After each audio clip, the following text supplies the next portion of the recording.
السلام علیکم دوستوں، آپ دیکھ رہے ہیں اسلام وائس، ایک ایسا یوٹیوب چینل جہاں ہم آپ کے لیے اسلامی کہانیاں اور واقعات پیش کرتے ہیں جو ایمان افروز اور سبق آموز ہیں۔ کہا جاتا ہے کہ کسی علاقے میں قحط سالی پیدا ہو گئی۔ اس قحط سالی کی لپیٹ میں نہ صرف انسان بلکہ چرند و پرند سب اس کا شکار ہو گئے۔ مویشی مالکان بے حد پریشان تھے۔ اس دوران ایک مسجد کے مولوی نے جمعہ کے خطبے میں نہایت یقین کے ساتھ یہ بات بتائی کہ اللہ کا نام لے کر یعنی بسم اللہ پڑھ کر دریا کو حکم دیا جائے تو وہ بھی نافرمانی نہیں کرتا۔ خطبہ سننے والوں میں ایک چرواہا بھی موجود تھا۔ مولوی کی یہ بات اس کے دل میں اتر گئی اور اس بات پر اس کا یقین کامل ہو گیا۔ اس نے واپس آ کر اپنی بکریاں کھولیں اور سیدھا دریا پر چلا گیا۔ اونچی آواز سے بسم اللہ الرحمن الرحیم پڑھا اور دریا کو کہا وہ اپنی بکریاں چروانے کے لیے دوسرے پار جانا چاہتا ہے، اور اسے کہا کہ مجھے اپنے اوپر سے گزرنے دے۔ یہ کہہ کر اس نے اپنی بکریوں کو لیا اور دریا پر چلتا ہوا دریا پار کر گیا۔ دریا کے دوسری طرف کا علاقہ گھاس سے بھرا پڑا ہوا، درختوں کے پتے بھی سلامت تھے کیونکہ کسی کو یہاں تک آنے کی رسائی نہیں تھی۔ اس نے خوب اچھی طرح اپنی بکریوں کو سیر کروایا اور واپس لوٹ آیا۔ پھر یہ اس کا معمول بن گیا کہ وہ بکریاں پار چھوڑ کر واپس آ جاتا اور شام کو جا کر بکریاں واپس لے آتا۔ اس کی بکریوں کا وزن دگنا چوگنا ہو گیا۔ لوگ چونک گئے اور اس سے پوچھا کہ وہ اپنی بکریوں کو کیا کھلاتا ہے۔ وہ سیدھا سادھا اور صاف دل نوجوان تھا۔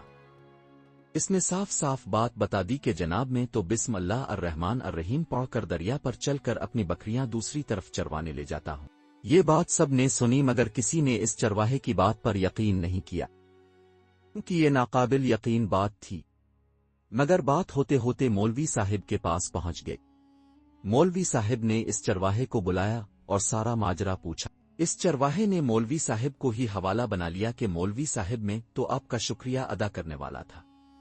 اپنے جمعہ کے خطبے میں جو نسخہ بتایا تھا کہ بسم اللہ کہہ کر دریا کو بھی حکم دو تو وہ بھی انکار نہیں کرتا، تو میں تو بس اب کے نسخے پر ہی عمل کر رہا ہوں۔ مولوی صاحب حیرت سے اس کے چہرے کو دیکھتے رہے۔ مولوی صاحب نے کہا بھائی صاحب، ایسی باتیں تو ہم ہر جمعہ میں کرتے ہیں، فقط ان کا مقصد لوگوں کا ایمان بنانا ہوتا ہے۔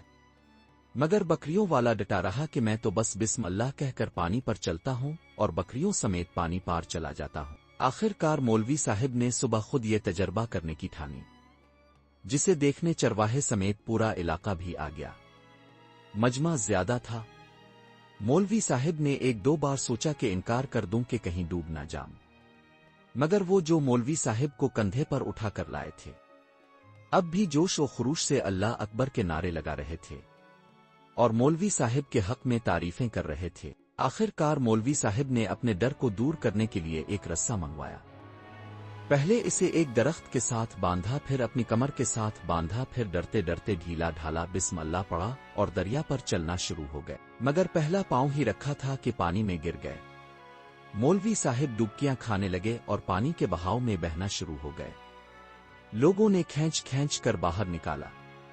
مولوی صاحب کی اس حرکت نے چرواہے کو پریشان کر دیا کہ مولوی صاحب کی بسم اللہ کو یہ کیا ہو گیا ہے، کیونکہ اس کا یہ روز کا معمول تھا۔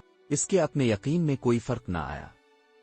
اس نے بسم اللہ کہہ کر بکریوں کو پانی کی طرف اشارہ کیا اور خود ان کے پیچھے چلتا ہوا پار چھوڑ کر واپس بھی آ گیا۔ لوگ اسے ولی اللہ سمجھ رہے تھے اور اس کے حق میں نعرے لگا رہے تھے، مگر وہ سب سے بے نیاز سیدھا سادہ انسان تھا۔ وہ مولوی صاحب کے پاس پہنچا اور کہا، مولوی صاحب میں آپ کی بسم اللہ کی تعریف سے کافی پریشان تھا، مگر پانی پر چلتے ہوئے مجھے آپ کی بسم اللہ کی بیماری کا پتہ چل گیا۔ اس چرواہے نے درخت سے بندھی رسی کی طرف اشارہ کیا اور کہا، مولوی صاحب یہ ہے آپ کی بسم اللہ کی بیماری، آپ کی بسم اللہ کی برکت کو یہ رسہ کھا گیا۔ آپ کو اللہ اور بسم اللہ سے زیادہ اس رسے پر بھروسہ تھا، لہذا اللہ نے بھی آپ کو رسی کے حوالے کر دیا۔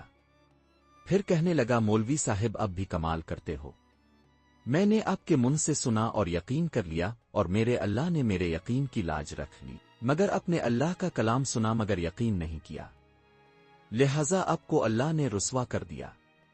محترم عزیز دوستو، یہی کچھ ہمارا حال ہے۔ ہماری نمازوں اور دعاؤں کا حال بھی یقین سے خالی ہے۔ اگر آپ کو ہماری ویڈیوز پسند آئیں تو انہیں لائک کریں،